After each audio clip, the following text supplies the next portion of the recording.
Como precificar na advocacia previdenciária. Seja muito bem-vindo ao nosso canal. Meu nome é Fred Pataro. Se você não me conhece, eu sou advogado previdenciarista há mais de 15 anos. Eu ajudo advogados a faturar no mínimo 6 dígitos por ano através do direito previdenciário. Nesse vídeo de hoje, a gente vai conversar um pouquinho aqui sobre como precificar na advocacia previdenciária. Fica comigo aí.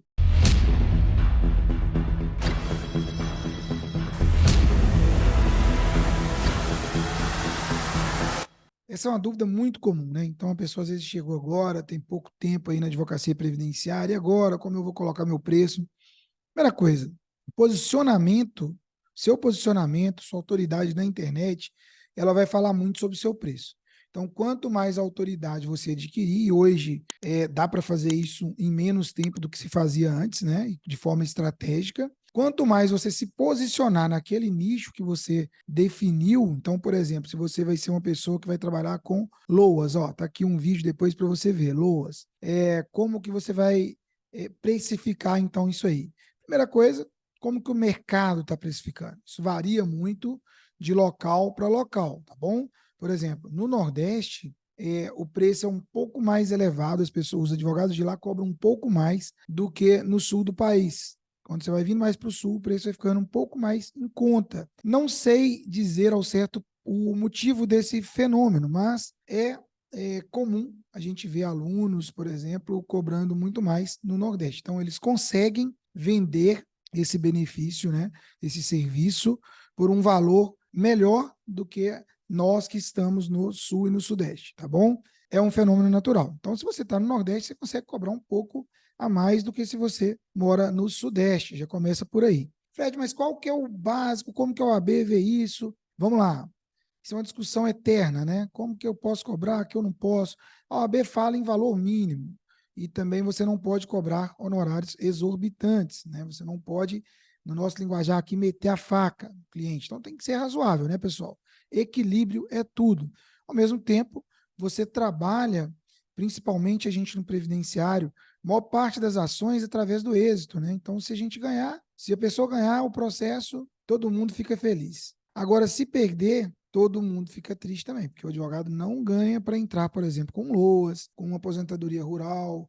Aí você vai falar, pô, mas eu conheço um advogado que cobra para entrar. Inclusive, eu vejo alguns mentores e respeito, né, mas não concordo. Vejo alguns mentores falando em taxa de manutenção de processo, no LOAS. Eu desafio fazer volume com isso. Acredito que não. Acredito que você, a cada um que você pegar, que vai te pagar ali R$ 20 por mês, que eles chamam de TMP, né? Você vai perder um processo que, por exemplo, pode te dar 5 mil no êxito. E aí tem como você visualizar esse êxito de forma até simples no previdenciário, de acordo com a documentação, de acordo com a conversa bem feita ali com o seu pretenso cliente aí, né? Então, se você estiver começando, quanto que eu aconselharia você cobrar, tá bom? 30% dos atrasados, mais 3 benefícios previdenciários, no mínimo, tá? No mínimo, se for na justiça. Então, já tem uma negativa do INSS, vou te aconselhar na aposentadoria por idade, aposentadoria rural, LOAS, aí é diferente, tá, pessoal? Salário maternidade, auxílio-doença, benefícios temporários e um benefício como salário maternidade, que você já sabe o valor fechado daquilo ali, precisa cobrar menos, né? Mas vamos falar da maioria dos benefícios. Aqui a gente aconselha os alunos, principalmente aqueles que estão iniciando, não tem um posicionamento muito forte ainda, não tem uma autoridade muito forte, a cobrar pelo menos 30% dos atrasados, dos retroativos, né? Mais 3 benefícios. O que significa isso, Fred? Então vamos lá. Se você deu entrada no INSS em janeiro de 2023, e aí em outubro de 2023 sai esse benefício, tá beleza? Então nós estamos falando aí de 10 salários. 30%, você vai pegar ali, vamos arredondar, né? Se a gente colocar aí que o salário, se fosse R$ 1.000 aí, 30% daria R$ 3.000, mais 3 salários. Então você ficaria com 6 mil, o cliente ficaria com o restante, mais o benefício para o resto da vida, né? Então é um benefício que traz ali uma vantagem financeira para o cliente.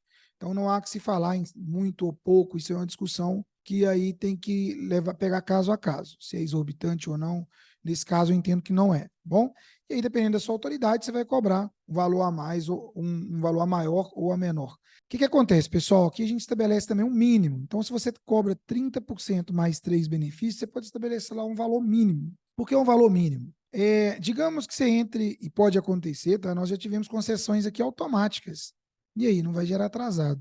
Valor mínimo, 3 benefícios. Pelo menos, tá? Pelo menos 3 benefícios. Aqui eu não estou estipulando teto, isso aí vai de cada um, vai da autoridade de cada um. Então, por exemplo, se você for contratar no direito empresarial um advogado sem autoridade, vai te custar X. Se você quiser contratar o Nelson Willi, vai te custar 1.000X. E não tem como falar que é exorbitante, você vai poder escolher. Então, é uma discussão que não é para esse tema aqui. O tema aqui eu quero ajudar vocês a precificar aí, principalmente nos principais benefícios aí do previdenciário, beleza? Então, mínimo de 3 benefícios. Então, se foi concessão automática, você entrou no INSS, concessão automática, não há que se falar em atrasados. A pessoa vai te pagar 3 benefícios. Poxa, Fred, mas ela não vai ter esses 3 benefícios para pagar, porque ela vai começar a receber ainda. Aí entra aquela estratégia de você facilitar esse pagamento, tá bom? Através de pagamento com cartão de crédito ou pagamento no boleto. Aí vem um monte de gente falando, Fred, mas eu não consigo receber no boleto. Pessoal, depois que a gente passou a ter uma tratativa mais próxima com o nosso cliente, no pós-venda principalmente, nossa inadimplência aqui caiu muito. Não vou dizer que é zerado, porque não é.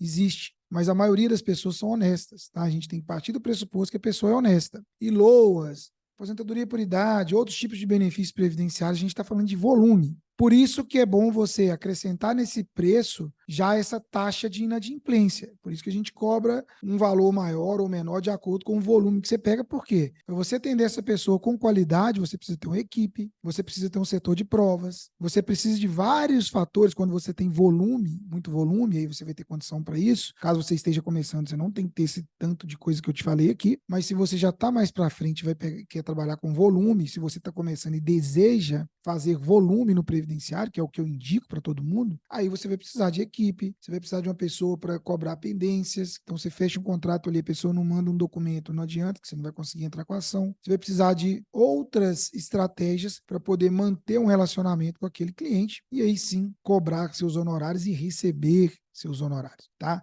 Claro, concessão automática é exceção, né? A gente não está falando de regra. Via de regra, vai gerar um atrasado, sim, vai gerar um valor para o cliente receber. Se for no administrativo, pessoal, você pode cobrar da mesma forma, porém, na hora da cobrança, no judicial, você pode pedir o destaque dos honorários, né? Então, você não corre risco ali de inadimplência, mas no administrativo, ou seja, quando você entra direto no INSS, corre-se o risco de inadimplência. Como que a gente fez para praticamente zerar essa inadimplência aqui no escritório? A gente paga um correspondente para ir ao banco com o nosso cliente, tá bom? Então, quando ele vai receber o primeiro pagamento, a gente paga esse correspondente. Por quê? Não só para a questão do recebimento, para ver se o valor está correto, se tiver algum problema, alguma burocracia por parte do INSS, né, ou do banco, um advogado vai estar ali preparado para poder resolver esse problema. Então, por todos esses motivos, a gente coloca um correspondente. Você vai pagar entre 100 e 150 reais, de acordo com o site que você contratar esse correspondente, mas isso vai te dar muito mais segurança com relação ao seu recebimento e muito mais segurança para o próprio cliente poder receber ali o valor correto a receber, né? Não correr o risco de ter empréstimos ali colocados sem que ele nem saiba, né? A gente sabe que isso acontece muito também. Então, resumo da ópera, como eu faço para precificar. Então, primeiro você vai ver como está a sua autoridade, você já é um advogado que trabalha muito com previdenciário há mais tempo, você é especializado em previdenciário ou atua full service, todo mundo que vai aí você atende. Tudo isso vai diferenciar o seu valor para mais ou para menos, tá? Se você é um especialista, o mínimo que eu te oriento a cobrar é 30% mais 3 benefícios, tá bom? Salário maternidade, 30%, tá bem pago, tá bom? E auxílio doença também a gente cobra 30% com o mínimo de um salário, tá bom? Porque é um benefício temporário, pode ser que a pessoa receba um valor menor. Tem contratos que fecham isso tudo, tá, pessoal? Tem contratos. Nossos alunos têm acesso aos contratos, obviamente, e assim, o contrato, ele precisa fechar. Se for auxílio doença, por exemplo, mas você entrou com auxílio doença, mas ganhou uma aposentadoria por invalidez, o honorário é diferente. O honorário é de aposentadoria, não de benefício temporário, tá bom? Tudo isso tem que ser levado em consideração. Então, fique muito atento a isso. Não prostitua a sua advocacia, porque quem vem por preço, sai por preço. Trabalhe a sua autoridade, o seu posicionamento para você poder cobrar o valor justo, tá? Não fique reduzindo, não negocie honorário não é negociável. Você não, já pensou você ir no médico e falar assim, quanto é a consulta? Ele fala 300, fala, não, eu pago 200. Não existe isso. O honorário tem um valor que você deve cumprir aquilo até para ser justo com quem fecha com você naquele mesmo instante. Então, você não tem como ficar negociando honorário previdenciário aí com cada um que entra em contato, tá bom? O trabalho está na autoridade, no posicionamento para você receber esse lead, receber essa pessoa que vai no seu escritório ou que chegue através da internet para você já querendo te contratar. Esse é o segredo. Então, se você ainda não me segue para receber mais conteúdos como esse, passe a seguir nosso canal aqui no YouTube. O meu Instagram é o @fredpataro, todas as novidades, sempre coloco vídeo novo, as postagens cada vez mais atualizadas, todas de muito valor para você já pegar e aplicar aí no seu escritório. Ative o sininho também para você receber vídeos como esse que a gente coloca todas as semanas, vídeos leves de forma não treinada, que não tem nenhum roteiro, é da forma como a gente faz aqui no escritório, e é isso que eu quero te passar, tá bom? A gente trabalha dessa forma. A gente trabalha, ó, como que acontece? É assim que acontece. Estou passando para vocês aqui da forma mais informal possível, tá bom? Pessoal, vejo vocês no próximo vídeo. Um abraço.